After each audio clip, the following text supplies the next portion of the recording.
I am Ember Sterling, a 27-year-old structural engineer living in Chicago. I stood in the shadows of the Chicago penthouse, gripping my glass of water until my knuckles turned white. The room was full of expensive suits and the smell of expensive perfume. My brother, Adrian, stood in the center, glowing under the chandelier. He raised his champagne glass for a toast. The room went quiet. I thought, for just 1 second, he might actually thank me. I thought he might acknowledge that I was the one who drew the plans, fixed the safety issues, and saved this project. Instead, he looked right at me with a smirk.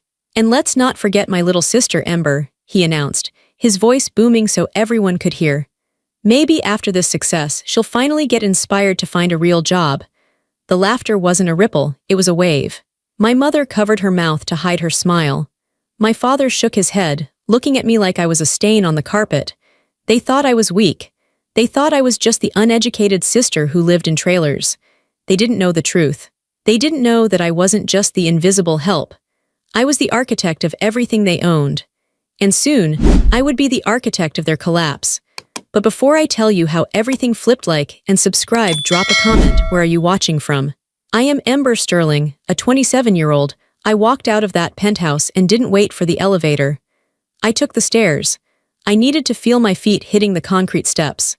I needed to feel the burn in my legs to remind myself that I was real, because back in that room, my family had made me feel like a ghost. 20 flights of stairs. Down, down, down. With every step, the sound of their laughter faded, but the sting of Adrian's words burned hotter. Maybe one day Ember will get a real job. A real job. I stopped on the 10th floor landing, leaning my forehead against the cold, painted cinderblock wall. I closed my eyes, and I saw the last 7 years of my life play out like a bad movie. They told everyone I dropped out of MIT because I couldn't hack it. That was the official family story. Ember is the creative one, my mother would say at dinner parties, waving her hand dismissively. She just didn't have the discipline for engineering. It was too much math for her. It was a lie. A lie I let them tell because I thought it protected the family name. The truth was, I didn't drop out. I was pulled out. 7 years ago, my father's firm, Sterling & Sons, was bleeding money. My father, Richard Sterling, had a reputation for big ideas and terrible execution. He bought materials he couldn't afford. He promised deadlines he couldn't meet. He was a visionary to the public, but a chaotic mess behind the scenes. I was 20 years old, sitting in a lecture hall in Cambridge, Massachusetts, when my mother called me. She wasn't crying. My mother never cried. She was panicked, which was worse. "You need to come home, Ember," she had said. "Your father is in trouble, the books are a mess. The inspectors are threatening to shut down the stadium project. We need someone who understands the numbers but won't talk to the press." I left that night. I packed my dorm room into 3 boxes, withdrew from my classes, and flew back to Chicago. I thought I was coming home for a month. I never went back. When I arrived, the company wasn't just in trouble, it was dying. My father was drinking in his office at noon. Adrian, who had just finished his MBA, was driving a Porsche the company paid for, talking about branding and image. But he couldn't read a blueprint to save his life. Someone had to do the work. So I traded my textbooks for a hard hat. I didn't get a corner office. I didn't even get a desk in the main building. My father put me in the field office, which was a rusty, drafty trailer parked in the mud on the south side of the construction site. "It's better this way," my father told me, not looking me in the eye. "If the investors see a 20-year-old girl running the engineering, they'll pull their funding. You stay back here. You do the work. Adrian will present it. He's the face. You're the support. That's what they called it. For 7 years, I lived in those trailers. I woke up at 4 a.m. every single day. I learned to drink coffee that tasted like battery acid. I learned to talk to union foremen who looked at me like I was a lost little girl until I pointed out the structural flaws in their pouring schedules that would have cracked the foundation in 5 years. I learned to be invisible. I remember one winter, 3 years into this arrangement. We were working on a high-rise downtown. It was February in Chicago. The wind off the lake felt like knives. The heating in my trailer had broken 3 days prior. But my father said there was no budget to fix it immediately because Adrian needed a new suit for a press conference. I sat there in my parka, wearing fingerless gloves, redrawing the HVAC schematics by hand because the software license had expired and no one paid the bill. My breath puffed in the air in front of me. My fingers were so stiff I could barely hold the pencil. The door banged open. It was Adrian. He walked in, smelling like expensive cologne and warmth. He looked around the trailer with a sneer, like he had stepped in something gross. "Is it done?" he asked. He didn't ask how I was. He didn't ask why it was freezing. "Almost," I said, my voice shaking from the cold. The load calculations on the west wall were off. I had to recalculate the steel reinforcement. If we had built it the way Dad wanted, the windows would have blown out in the first storm. Adrian grabbed the papers from my desk. "Just give it to me. The investors are waiting at lunch." He turned to leave. "Adrian," I called out. He stopped, hand on the door, letting the freezing wind blow in. "What?" "My heater," I said. "It's been 3 days, I can't feel my toes." He laughed, a short, sharp sound. "Buy a space heater, Ember. Stop being so dramatic. We're all making sacrifices." He walked out and slammed the door. I watched through the dirty window as he got into his heated car and drove away to a lunch that cost more than my monthly rent. I sat there and finished the calculations. I did it because there were 200 workers on that site who needed this job to feed their families. I did it because if the building failed, people would get hurt. I did it because I still, stupidly, loved my father and wanted to save him from ruin. I was the secret engine that kept the Stirling machine running. I fixed safety violations before the inspectors arrived. I renegotiated contracts with suppliers who were ready to sue us. I rewrote the blueprints that my father scribbled on napkins. And every time a project finished, every time a building opened, I stood in the back of the crowd, wearing my work boots, while Adrian and my father cut the ribbon. They praised Adrian for the clean lines and bold engineering. They praised my father for his vision. They never mentioned the girl in the trailer. I told myself it was temporary. I told myself I was earning my place. I told myself that one day they would call me up to the stage and say, "We couldn't have done it without Ember." I was so naive. I was a workhorse hoping to be treated like a racehorse. But to them, I was just the mule.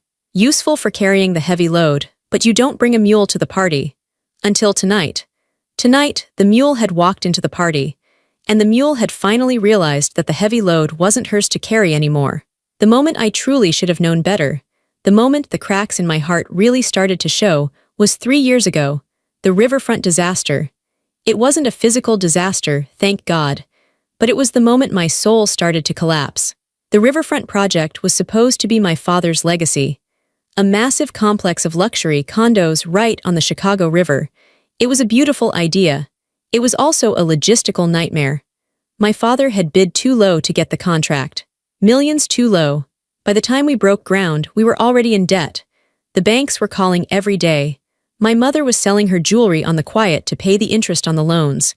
The stress in the house was thick, like smoke. Then the soil report came back. I was in the trailer as always. The geologist, a man named Miller, threw the file on my desk. "You've got a problem, Ember," he said. "The soil on the north bank is unstable, it's too soft. If you drive piles the way your plans say, the whole north tower is going to sink 3 inches within a year. It'll tear the building apart." My stomach dropped. "How much to fix it?" "You need deeper piles, steel casing, concrete injection. It's going to cost another $2 million and take 3 months. I brought the news to my father. He was in his office, staring out the window, a glass of scotch in his hand. It was 10 a.m. "We don't have the money, Ember," he said, his voice flat. "And we don't have the time. If we delay, the penalty clauses kick in, we lose everything." "Dad," I said, stepping forward, "we can't build on soup, it's dangerous. People will live there." He spun around, his eyes red and wild. "You think I don't know that? Fix it, you're the genius. You always think you're smarter than me. Fix it without spending $2 million. "I can't change physics, Dad." "Then find a way," he screamed. "Or don't bother coming home." He threw his glass against the wall. It shattered. I walked out. I went back to my trailer. I didn't sleep for 4 days. I lived on caffeine and fear. I pulled every favor I had. I called an old professor from MIT, one I hadn't spoken to since I left. I begged him to look at the soil data with me. We worked over Zoom until 4 a.m. Together, we found a solution. It wasn't standard. It was a cantilever system, shifting the weight of the North Tower back onto the solid bedrock of the South Side. It was brilliant. It was elegant.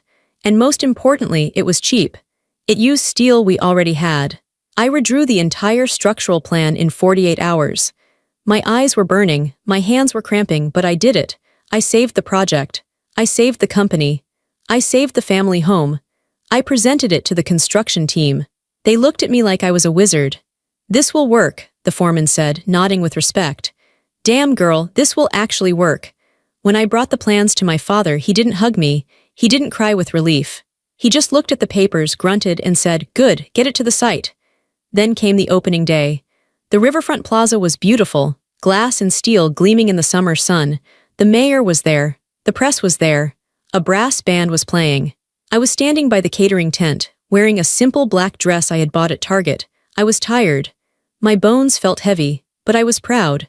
I looked at that North Tower standing straight and tall, and I knew I did that. That's my building. Adrian walked up to the podium. He looked like a movie star in a navy suit. He flashed his perfect white teeth at the cameras. "Thank you all for coming," Adrian said, his voice smooth as silk. "When we started this project, we faced impossible challenges. The soil, the budget, the timeline. Many people said it couldn't be done." He paused for dramatic effect. The crowd leaned in. "But I knew we could do it," Adrian said. "I spent many sleepless nights looking at those blueprints. I knew that if we used a cantilever system, we could distribute the load. It was a risk, but leadership is about taking risks." I froze. The air left my lungs. He spent sleepless nights. He looked at the blueprints. Adrian wouldn't know a cantilever from a cantaloupe. My father stepped up to the microphone next. "I am so proud of my son," he said, beaming. "Adrian shows the kind of innovation that Sterling & Sons is built on. He is the future of the city." The crowd applauded. The mayor shook Adrian's hand. They took photos. Flashbulbs popped. I stood there alone by the trash cans behind the tent. A waiter walked by with a tray of empty glasses. He bumped into me. "Excuse me, miss," he said rudely. "You're in the way." I wasn't a person. I was an obstacle. I watched my brother accept an award for innovation in architecture, right there on the stage. He held the plaque high. The plaque I earned. The plaque that belonged to the girl with the shaking hands and the cheap heater in the trailer. I wanted to scream. I wanted to run up onto that stage and tear the microphone out of his hand. I wanted to shout, ask him how deep the piles are, ask him what the load-bearing ratio is. He doesn't know. But I didn't.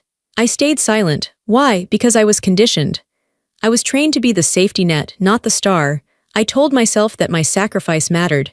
I told myself that keeping the family afloat was a noble thing. I was wrong. It wasn't noble. It was pathetic. That day at the riverfront, I learned a lesson, even if I didn't admit it to myself until years later. My family didn't love me. They loved what I could do for them. And the more I did, the less they respected me. I had saved them from bankruptcy, and my reward was to be erased. The morning after the penthouse party, I woke up in my apartment. It wasn't a penthouse. It was a fourth-floor walk-up in a neighborhood where you didn't walk alone at night. The paint was peeling, and the radiator clanked like a dying engine. My head was pounding. Not from alcohol, I hadn't had a drink, but from the sheer emotional exhaustion of being humiliated in front of 200 of Chicago's elite.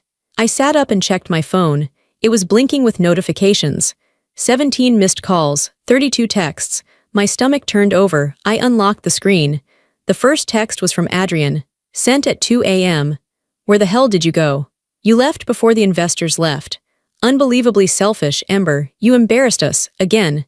The next one was from 2:15 a.m. "We need to talk about the Eco Tower. Dad says you have the final CAD files on your laptop. Send them to me, now." Then 3 a.m.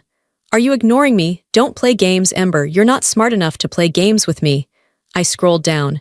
There was a text from my mother. It didn't ask if I was okay. It didn't apologize for Adrian's toast.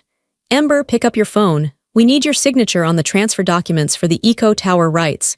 The lawyers are pressuring us. Stop pouting and do your duty." I stared at the screen. Duty. That word again. The Eco Tower. That was the project Adrian had been celebrating last night. My design. My green energy concept. The one I had spent the last 8 months working on while Adrian vacationed in Build. They needed my signature. Legally, because I was the registered engineer on the permit application. Because Adrian didn't have a license. They couldn't move forward with the sale of the building rights without my formal release. They didn't want an apology. They didn't want reconciliation. They wanted my ownership. My phone rang in my hand. It was my mother. I stared at the picture of her ID, a photo taken years ago where she actually looked kind. I took a deep breath and answered.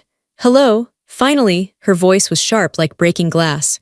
Where are you? Adrian has been trying to reach you all morning. I'm at home, Mom, I said quietly. I left the party because Adrian humiliated me. Oh, stop it, she snapped. Adrian was making a joke. You have no sense of humor, you're always so sensitive. It's exhausting, Ember. I felt tears prick my eyes, but I blinked them away. He called me worthless, Mom, in front of everyone. He said you need a real job, she corrected. And frankly, he's right. Playing around in the dirt is fine for a while, but it's time you grew up, which brings me to why I'm calling. She took a breath and her voice shifted. It became the business voice, the transaction voice. The lawyers are sending over a courier with the papers. You need to sign over the intellectual property rights for the Eco Tower to Sterling and Sons. We're selling the design to a developer in Dubai. It's a huge deal, Ember. Millions? You're selling my design? I asked. Without asking me. It's the company's design, she said coldly. You work for the company, barely. I drew every line, Mom. I did the wind tunnel testing. I sourced the solar glass. And the company paid for the pencils, she said. Sign the papers, Ember. Don't make this difficult. If you don't sign, the deal falls through. And if the deal falls through, we can't pay the mortgage on the penthouse. There it was. The guilt trip. I need time to think, I said. There is no time, she shouted. Adrian is furious. He's already taken steps, Ember. He knew you would be difficult. What do you mean, taken steps? Check your email. The line went dead. I pulled my laptop onto my lap and opened my email. There was a notification from the company HR system, which Adrian managed. Subject, notice of termination. I opened it. My hands were shaking. It wasn't a termination letter for me. It was a CC'd email. Adrian had fired my crew. Bob, the 60-year-old foreman who had taught me how to pour concrete. Sarah, the junior drafter I was mentoring. Miguel, the safety inspector who had a baby on the way. Adrian had fired them all this morning.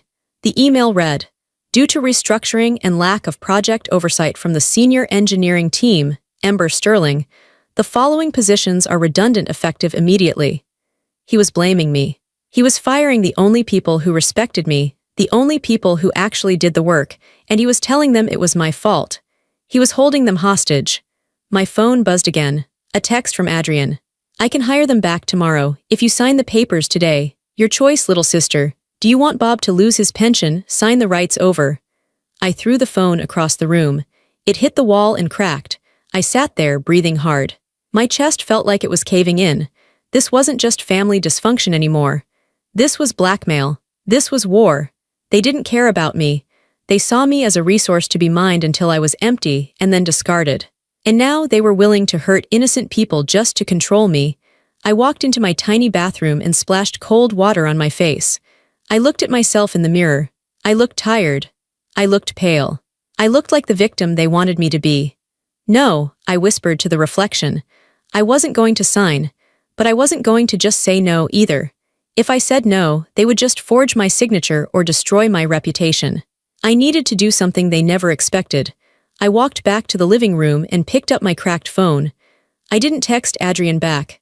I didn't call my mother. Instead, I opened my laptop and logged into the secure server.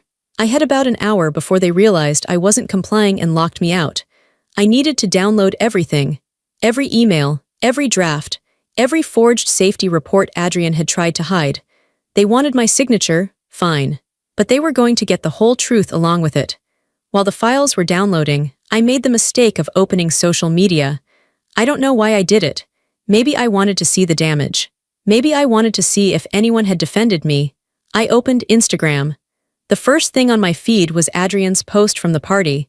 It was a photo of the core team, accepting the applause after his toast. I remembered that moment. I had been standing on the far left, looking awkward, holding my water glass. Adrian was in the middle. My parents were on the right, but in the photo on the screen, I wasn't there. The photo had been edited, and not just cropped. Someone had professionally retouched the image to remove me completely. Where I had been standing, there was now just a seamless extension of the velvet curtains and a potted plant. I zoomed in. It was flawless work. It was like I had never existed. I looked at the caption. At Adrian Sterling Arch, visionary leadership requires bold action. Last night we celebrated the future of the Eco Tower. Proud to lead this family and this firm into a new era of excellence. Success is a solo journey sometimes, but the view from the top is worth it. Number architecture, number visionary, number sterling legacy, number self-made, self-made. I felt a laugh bubble up in my throat, but it sounded like a sob. Self-made. He couldn't even make his own coffee without calling an assistant. I scrolled through the comments. So inspiring, Adrian. You're a genius, man. The Sterling family never misses. And then, a comment from one of my cousins. Where's Ember? Adrian had replied. Ember couldn't handle the pressure of the big leagues. She's taking some time off to figure herself out. We wish her the best. I stared at the screen until the pixels blurred. It wasn't enough to steal my money. It wasn't enough to steal my work. They had to steal my reality. They were rewriting history in real time. To the world, I wasn't the architect. I wasn't the engineer. I was just the unstable little sister who couldn't handle it. This was the erasure. They were systematically deleting me from my own life. If I disappeared tomorrow, the only record of my time at Sterling and Sons would be a few signed permits buried in city archives. A cold calm washed over me. It replaced the panic. It replaced the sadness. I realized something important. They were erasing me because they were terrified of me. If I was worthless, they wouldn't need to work so hard to hide me. You don't crop a nobody out of a photo. You crop out the person who threatens your spotlight. You crop out the person who actually did the work because their presence proves you are a fraud. They were scared. I looked at the download bar on my laptop. 100% complete. I had it all. The original metadata for the Eco Tower plans, showing my user ID as the creator. The timestamps showing I worked on them for 400 hours while Adrian was in Ibiza. The emails from Adrian asking me to dumb it down so he could understand the presentation. And most importantly, I had the Draft 4 folder. Draft 4 was a version of the Eco Tower plans that I had rejected 2 weeks ago. It was cheaper to build, yes. It used a different alloy for the support beams. But my calculations showed that in high winds, the kind Chicago gets every winter, the stress on the joints would exceed safety limits by 15%. It wouldn't fall down immediately. But in 10 years, it would be a death trap. I had labeled that file, Do Not Use Dangerous Rejected BY Engineer. I opened the folder on my drive just to double-check. My heart stopped. In the server log, there was recent activity on the Draft 4 file. It had been accessed yesterday by Adrian, and it had been renamed Final Submission Permit PDF. My blood ran cold. They weren't just stealing my design. They were using the rejected cheap version to save money, the dangerous version. And because they needed my signature on the rights transfer, that meant they were probably planning to use my engineering stamp on the permit application too. If that building went up, and if it hurt someone, the investigation would look for the engineer of record. They would find my name, my stamp. They weren't just erasing me, they were setting me up. If the Eco Tower failed, Adrian would say, I just funded it. Ember designed it. Look, her stamp is right there. I would go to prison for negligence. And he would play the grieving brother who had been betrayed by his incompetent sister. I closed my laptop. The snap of the lid sounded like a gunshot in the quiet apartment. I stood up. I went to my closet and took out my good suit. The one I bought for my graduation that my parents didn't attend. I wasn't going to cry anymore. I wasn't going to hide. I picked up the external hard drive with all the evidence. My family thought they had cropped me out of the picture. They thought they had silenced me. But they forgot one thing about architects. We know exactly where the weak points are. And we know exactly how to bring the whole house down. I wasn't going to the office. I wasn't going to my parents' house. I was going to see Zoe Vance, the biggest competitor in the city, the one woman my father was terrified of. The war had started, and I was bringing the ammunition. I stood on the sidewalk in front of the Vance and Associates building. It was a glass tower that looked like a shard of ice cutting into the sky. It was clean, sharp, and intimidating, just like Zoe Vance. My father hated Zoe Vance. He called her a shark and a traitor because she had left his firm 20 years ago to start her own. But I knew the truth. She left because my father stole her work, just like he was stealing mine. For years, she had been the only person in Chicago who could beat us on a bid. And she did it without cutting corners. I checked my reflection in the glass doors. I was wearing my graduation suit, navy blue, sensible, not flashy. My hair was pulled back in a tight bun. I was holding the external hard drive so tight my hand was cramping. I almost turned around. The voice in my head, the one that sounded like my mother, was whispering, "You're betraying your family. You're ungrateful, you're going to get laughed out of the building." But then I remembered the photo, the one where they erased me. I remembered Adrian's laugh. I pushed the revolving door and walked in. The lobby was silent and smelled like lemons and steel. The receptionist looked up. She was young, stylish, and efficient. "Can I help you?" "I'm Ember Sterling," I said. My voice didn't shake. "I need to see Zoe Vance." "It's urgent." The receptionist raised an eyebrow. "Do you have an appointment?" "No, but tell her I have the structural files for the Eco Tower, and tell her I know why her bid lost." The receptionist hesitated, then picked up the phone. She whispered something, paused, and then looked at me with wide eyes. "Top floor," she said. "She's waiting." The elevator ride took 40 seconds. I counted them. My heart was hammering against my ribs like a trapped bird. When the doors opened, Zoe Vance was standing right there. She was 60 years old, with short silver hair and glasses that hung on a chain around her neck. She wore a black turtleneck and slacks. No jewelry, no nonsense. She looked at me for a long moment. Her eyes were gray and sharp. She didn't smile. "Sterling," she said. It wasn't a greeting, it was an acknowledgement.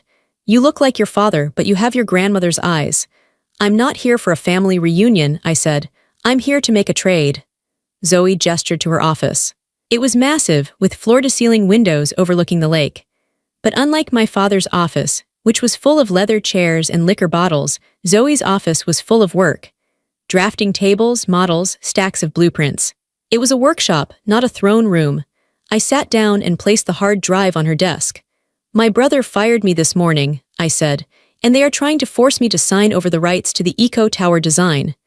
Zoe leaned back in her chair. "The Eco Tower, the project Adrian won the Visionary Award for. It's a bold design, Ember. I'll admit, when I saw the concept, I was jealous. I didn't think Adrian had it in him." "He doesn't," I said. "He can't even calculate the load for a parking garage." "I suspected as much," Zoe said. "So why are you here? You want a job." "I want credit," I said. "And I want to stop them." I opened my laptop and connected the drive. This drive contains every iteration of the Eco Tower design, from the first sketch on a napkin to the final CAD file. "Look at the metadata. Look at the timestamps." Zoe put on her glasses and leaned in. She scrolled through the files. She was fast. She clicked on the structural analysis, the wind resistance models, the material specs. She was silent for 10 minutes. The only sound was the clicking of the mouse and the hum of the air conditioner. Finally, she stopped. She looked up at me and her expression had changed. The sharpness was gone, replaced by something else. Respect. "The cantilever solution at the riverfront," she said softly. "That was you." "Yes." "The retrofit on the stadium roof last year, the tension cables." "Yes." "And this," she pointed to the screen.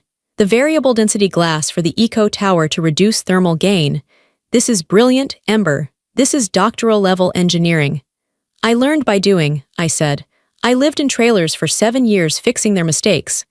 Zoe took off her glasses. "I always wondered how Richard kept that company afloat. He's a drunk and a gambler. And Adrian is a salesman. I knew someone else was doing the math. I just didn't realize it was his daughter." She stood up and walked to the window. "You know what they say about me, right?" she asked. "That I'm cold, that I'm ruthless." "I don't care," I said. "I just want to work for someone who knows my name." Zoe turned around. "I don't just want to hire you, Ember.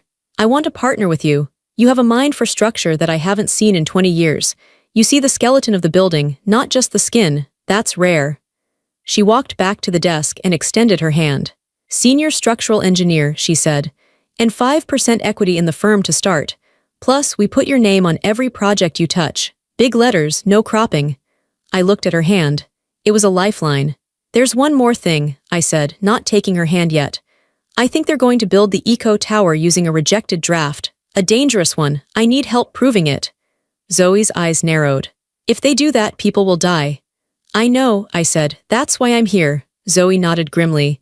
"Then let's get to work. Welcome to the team, Ember." I shook her hand.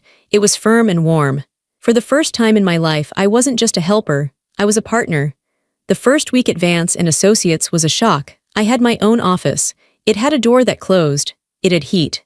I had a high-performance computer and a chair that didn't hurt my back. But the biggest shock was the culture. On Tuesday, I was in a meeting with the junior architects. I pointed out a potential drainage issue in a plaza design. I expected them to roll their eyes or tell me to be quiet like Adrian would have. Instead, the lead architect, a man named David, stopped writing. "Wait, explain that," he said. I explained it. "She's right," David said to the group. "Good catch, Ember, thank you. Thank you." 2 words I hadn't heard in 7 years. I went back to my office and closed the door because I felt like crying. It was pathetic how much I starved for basic decency. But I couldn't relax. I had a knot in my stomach that wouldn't go away. I kept checking the City of Chicago Department of Buildings portal. It was a public website where you could track permit applications. I knew my family was desperate.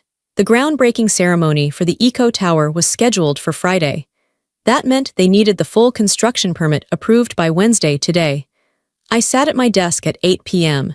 The office was mostly empty, just the cleaning crew moving around in the hallway. The blue light of the monitor lit up my face. I hit refresh on the portal. Application number B-2000 and 25-8892.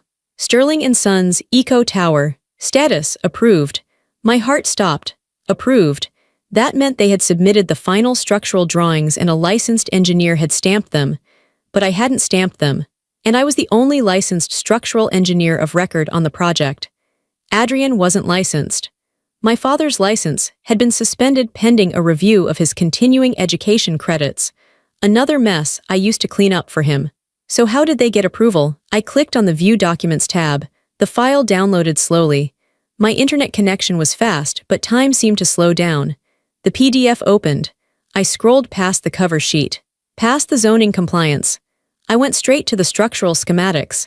I looked at the beam specifications on page 42. Beam type, W12x26 grade 50 steel, I gasped. "No," I whispered. No. W12x26 was the spec from draft 4, the cheap draft, the rejected draft.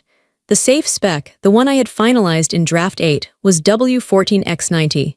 It was much heavier, much stronger, and much more expensive. Using the lighter steel saved them about $4 million in materials, but it reduced the wind load capacity by 35%. In a Chicago winter with high winds off the lake, those beams would twist. The glass would pop out. The floors would buckle. It was a disaster waiting to happen. I scrolled to the bottom right corner of the page. The signature block. There was the stamp. Ember Sterling, PE license number 98-2000, 214 State of Illinois, and across the stamp, a signature in blue ink. Ember Sterling. It looked exactly like my signature. The loop on the E, the sharp cross on the T. I touched the screen. It was a forgery, a perfect digital forgery. Adrian must have taken my signature from an old PDF, isolated it in Photoshop, and pasted it onto this dangerous document. I felt sick, physically sick. I grabbed the trash can under my desk and dry heaved. This wasn't just theft anymore. This was a crime, a felony. They were framing me. If when that tower failed, the investigators would pull these plans. They would see the cheap steel. They would see my stamp. They would see my signature. They would say I was incompetent. They would say I signed off on a death trap to save money. Adrian and my father would claim ignorance. "We just build what the engineer tells us," they would say. "We trusted Ember. We had no idea she cut corners." They were willing to send me to prison to protect their bank account. They were willing to risk the lives of hundreds of future tenants just to get this project built. My own family. The people I cooked Thanksgiving dinner for. The people I sacrificed my education for. I sat back in my chair, trembling. The fear was gone. It was replaced by a cold, hard rage. It was a feeling I had never let myself feel before. I picked up my phone and dialed Zoe's personal number. She answered on the first ring. "Zoe," I said. My voice sounded strange, flat, metallic. "Ember, what is it? It's late." "They did it," I said. "They submitted draft 4, the dangerous one, and they forged my signature." Silence on the other end. Then the sound of movement, keys jingling. "Stay there," Zoe said. "I'm calling a friend of mine. His name is Inspector Davis. He's the head of the Structural Safety Board. Don't touch anything. Don't close the browser. I'll be there in 20 minutes. "Zoe," I said. "They're going to try to bury me." "No, Ember," Zoe said firmly. "They just dug their own grave. We're just going to push them in." Inspector Davis was a large man with hands that looked like they could crush a brick. He wore a rumpled trench coat and looked tired, but his eyes were alert. He stood behind my desk, looking at the screen. Zoe stood next to him. "You're sure this is a forgery?" Davis asked. His voice was gravelly. I'm sure, I said. I never signed draft 4. I specifically labeled it rejected in our internal server. Look. I pulled up my evidence, the hard drive I had brought with me. I showed them the file history. See here, I pointed. Created October 12th. Marked dangerous October 14th. I ran a simulation on this draft. It failed at wind speeds of 60 miles per hour. 60, Davis scowled. We get gusts of 80 in the loop. Exactly, I said. Here is the email I sent to my brother explaining why we couldn't use this steel, and here is his reply. I opened the email. From Adrian Sterling to Ember Sterling subject. RE costs, you're overthinking it, Ember. The safety margins are too high. We need to cut costs or the investors walk. Find a way to make the cheaper steel work. Stop being a coward. Davis read the email and grunted. Stop being a coward, nice guy. He didn't care about the physics, I said. He only cared about the margin. Davis turned to Zoe. This is serious, Zoe. If they break ground on Friday based on these plans, it's criminal negligence. Fraud, forgery. We need to stop them, Zoe said. But we need to do it publicly. If we just file a complaint quietly, Richard will pull strings. He has friends in the zoning office. He'll claim it was a clerical error, withdraw the plans, and submit new ones later. He'll escape. I don't want him to escape, I said. Both of them looked at me. I want everyone to see it, I said. I want the investors to see it.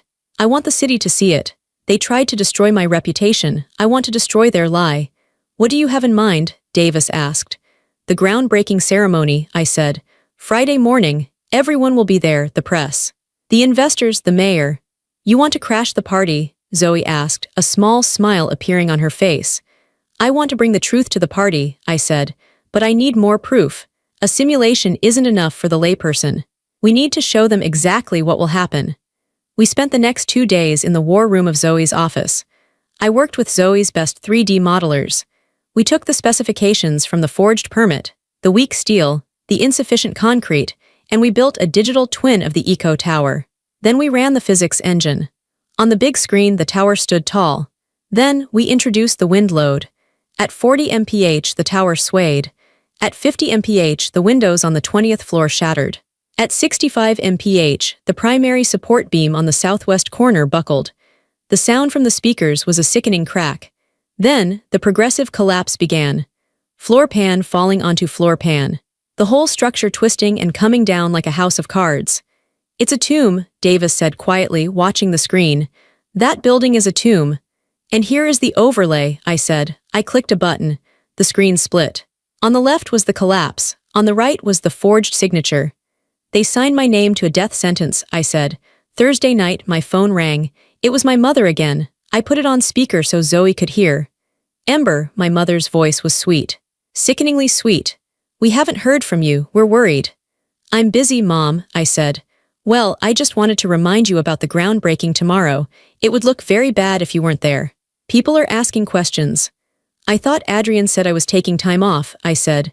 Oh, you know Adrian, she laughed lightly. He's just stressed. Come tomorrow, wear something nice. We're going to announce the new partnership with Dubai. It's a celebration. I'll be there, I said. Good, she said. And Ember, bring your notary stamp. There might be a few last-minute forms. I looked at Zoe. She shook her head in disbelief. I'll bring everything I have, I said. Perfect. See you at 10 a.m. Don't be late, she hung up. She has no idea, Zoe said. She thinks she still controls you. She thinks I'm the same Ember, I said. She thinks I'm the girl who just wants to be loved. I stood up and looked at the simulation on the screen, frozen at the moment of collapse. She's about to meet the engineer. Friday morning was cold and bright. The kind of Chicago morning where the sky is a hard, brilliant blue. The construction site for the Eco Tower was decorated with flags and banners. A large stage had been built over the mud. A white tent was filled with champagne and hors d'oeuvres. I arrived in a black SUV with Zoe and Inspector Davis. We parked around the corner. I watched through the tinted window. There was my father, shaking hands with the bankers. He looked flushed and happy. There was my mother, wearing a white fur coat, directing the photographers. There was Adrian, standing center stage, checking his reflection in his phone. He looked so confident, so untouchable. Are you ready? Davis asked. He was wearing his official city inspector uniform now, badge visible. Behind our car were 2 police cruisers. I'm ready, I said. We got out of the car. The ceremony had already started. Adrian was at the microphone. And this tower represents not just a building, but a promise, Adrian was saying. A promise of safety, of sustainability, of family values. The crowd clapped politely. We have worked tirelessly, Adrian continued. My father and I have poured our souls into these blueprints. I walked onto the site. Zoe was on my left, Davis on my right. The police officers followed behind us. The crowd near the back noticed us first. A murmur went through the group. People turned their heads. The applause died down. Adrian squinted against the sun. He saw me. Ah, he said, his smile faltering for a second. And here is my sister, Ember. Running a little late, as usual, he laughed nervously. Come up here, Ember, join the family. I didn't smile, I didn't wave, I kept walking. I walked right down the center aisle. The investors in their expensive suits parted ways for us. I walked up the stairs to the stage. Ember, what are you doing? My mother hissed, stepping forward. Who are these people? This is Inspector Davis, I said, my voice amplified by the microphone as I stepped close to it. Adrian tried to grab the mic. Okay, thank you, Ember. We can discuss this later. Inspector Davis stepped between us. He was a foot taller than Adrian. Step back, Mr. Sterling. The crowd went deadly silent. What is the meaning of this? My father demanded, blustering forward. This is a private event. This is a crime scene, Davis said. His voice boomed across the site. The cameras were all flashing now. Every lens was pointed at us. Crime scene, Adrian laughed, but it sounded like a choke. That's ridiculous, we have permits. You have forged permits, I said. I looked at the crowd. I looked directly at the investors. My name is Ember Sterling, I said clearly. I am the structural engineer for this firm. The permits that were submitted to the city on Wednesday bear my signature and my stamp. I paused. But I did not sign them. Gasps from the crowd. The plans submitted utilize substandard steel, I continued. Beam W12X26. If this building is built as designed by my brother, it will collapse within 5 years. She's lying, Adrian screamed. He looked wild now. She's crazy, she's jealous because I fired her. I have the proof, I said calmly. I held up the hard drive. And so does the City Department of Buildings. We have the metadata proving the forgery. We have the emails where you demanded cheaper materials against safety regulations. Zoe stepped forward. I have personally reviewed the files. As a licensed architect in the state of Illinois, I certify that the plans Adrian Sterling submitted are a catastrophic failure waiting to happen. The investors were backing away. The bankers were on their phones. This is slander, my father shouted. I'll sue you, I'll sue all of you. You can't sue, Davis said. You're under arrest. The police officers stepped onto the stage. Richard Sterling, Adrian Sterling, Davis said. You are under arrest for fraud, forgery, and reckless endangerment. The color drained from Adrian's face. He looked at me, his eyes wide with shock. He looked like a child. Ember, he pleaded. Ember, tell them. Tell them it's a mistake, we're family. I looked at him. I looked at the brother who had mocked me, the brother who had erased me from the photo, the brother who had stolen my life for 7 years. Family doesn't build their fortune on their sister's grave, I said. The officers handcuffed him. Adrian dropped the ceremonial golden shovel. It hit the wooden stage with a hollow thud. My mother was screaming. Don't touch him. Do you know who we are? Yes, I said to her. We know exactly who you are, and now so does everyone else. I turned my back on them. I walked down the stairs. Zoe put a hand on my shoulder. You did good, she said. I looked back one last time. Adrian was being led into the police car. My father was arguing with an officer, his face purple. My mother was standing alone on the stage, looking around, realizing that no one was looking at her with envy anymore. They were looking at her with pity. Their empire didn't crumble slowly. It imploded, just like the building in my simulation. And I was the one who pushed the button. The fallout lasted for 6 months. It was messy. It was loud. It was everywhere. The Sterling scandal was on the news every night for weeks. The investigation revealed everything. Not just the Eco Tower, but years of financial fraud. My father had been cooking the books for a decade. Adrian had been bribing inspectors on other jobs I hadn't managed. They lost everything. The bank seized the penthouse. The company was dissolved. My father lost his architecture license permanently. He avoided prison due to health reasons. But he was a broken man, living in a small rented condo in the suburbs, disgraced and forgotten. Adrian wasn't so lucky. Because he had forged the signature, a direct felony, And because the intent was to defraud investors, the judge wasn't lenient. He was sentenced to 4 years in federal prison. I didn't go to the sentencing. I read about it in the paper while sitting in my new office. My mother tried to call me once, about 2 months after the arrest. I was at my desk at Vance and Sterling. Yes, Zoe had changed the name of the firm. I saw my mother's number on the caller ID. I hesitated. Part of me, the old part, the little girl part, wanted to answer, wanted to hear her say she was sorry. But I knew she wouldn't. She would ask for money, she would blame me. She would say I ruined the family. I realized I didn't need her apology, and I didn't need her permission to be happy. I pressed the block caller button. I turned my chair to face the window. From my office on the 40th floor, I could see the whole city. The lake was a sheet of silver. The trains moved like toys below. And 3 blocks away, I could see the cranes rising. The Meridian Spire, my project. It wasn't the Eco Tower. The investors from that project had pulled out of the deal with my father, obviously. But they had come to Zoe and me. They asked us to design something new on the same site. I designed a building that was honest. It was all exposed steel and clear glass. It didn't hide its structure, it celebrated it. It was strong. It was flexible. It could bend in the wind without breaking, just like me. I picked up my notary stamp from my desk. I had ordered a new one. Ember Sterling, partner Vance and Sterling Architects. I took a piece of paper. I pressed the stamp down firmly. Thump. It left a perfect, crisp blue mark. I wasn't the hidden workhorse anymore. I wasn't the victim. I wasn't the uneducated sister. I was the architect. I looked at the cranes lifting a massive steel beam into the sky. I took a sip of my coffee. It didn't taste like battery acid. It tasted like victory. I didn't bury my family. I simply stopped holding them up, and without me to carry them, they fell. But I was still standing, and I was just getting started.